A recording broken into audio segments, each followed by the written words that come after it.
एक चिड़िया के दो बच्चे थे। एक का नाम था चीनू और एक का नाम था मीनू। जब चिड़िया रोज दाना लेने के लिए जाती और शाम को वापस आ जाती थी तो वो अपने बच्चों से कहती कि देखो बच्चों, जब तक मैं वापस ना आऊँ तुम कहीं मत जाना। चीनू बहुत ही समझदार था। वो कहता कि ठीक है माँ, जब तक आप वापस नहीं आओगी हम कहीं नहीं जाएंगे। और वहीं पास में ही एक कौवा भी रहता था जिसकी नज़र हमेशा चीनू मीनू पे रहती। वो सोचता कि कब मुझे मौका मिले और मैं इनको अपना भोजन बनाऊं। तो वो रोज देखता रहता। एक दिन चिड़िया दाना लेने के लिए गई हुई थी और उसको आने में देर हो जाती है। तो वो ज़्यादा देर हो गई और वो आई नहीं तो मीनू रोने लग जाता है। चीनू उसको समझाया कि रोना नहीं है, माँ आ जाएगी, लेकिन मीनू था कि रोता ही रहा कि माँ अभी तक क्यों नहीं आई है। तो चीनू ने उससे कहा कि ठीक है, मैं यहीं पास में जाके देखता हूँ, लेकिन तब तक तू कहीं नहीं जाएगा, तू यहीं रहेगा, बाहर नहीं जाएगा। तो मीनू ने कहा ठीक है। अब चीनू जैसे ही देखने गया, मीनू भी रोता हुआ बाहर आ गया। अब कौवे को मिल गया मौका और उसके पास आके पूछता है कि अरे मीनू, क्या हुआ, तुम रो क्यों रही हो। और मीनू ने सारी बात बता दी उसको। तो कौवा बड़ा खुश हुआ कि अच्छा, ये तो अच्छी बात है, अब इसको ले जाना भी बड़ा आसान होगा। तो वो मीनू से कहता है कि अरे तेरी माँ मेरे घर पे आई हुई है और उसी ने मुझे यहाँ भेजा है कि मैं तुझे ले आऊँ।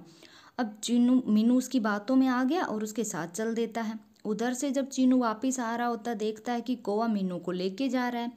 तब चीनू डर जाता है कि अब क्या होगा, कौवा तो मीनू को खा जाएगा। अब वो सोचता है कि मैं इतना बड़ा भी नहीं हूँ कि मैं उसका मुकाबला कर सकूँ। अब वो सोचता है कि अब मैं क्या करूँ कि मैं अपने भाई की जान बचा सकूँ। तभी उसे एक उपाय सूझता है और वो सोचता है कि चलो मैं इनके पीछे चलता हूँ और यही उपाय ठीक रहेगा। और वो भी उनके पीछे चला जाता है। कौवा उधर मीनू को अपने घर पे बिठा देता है और वहीं बैठ जाता है, सोचता है चलो थोड़ी देर में इसको खाऊंगा। चीनू वहाँ पे आ जाता है और थोड़ी दूर पे बैठ के जोर जोर से करने लगता है कि ओ हो, आज तो दावत में मज़े ही आ गए। अच्छा किया जो मैं अपनी माँ को ढूंढने गया और मुझे ये दावत मिल गई। दावत में तो मज़े ही आ गए, तरह तरह के भोजन थे, इतने स्वादिष्ट भोजन तो मैंने आज तक नहीं खाए होंगे।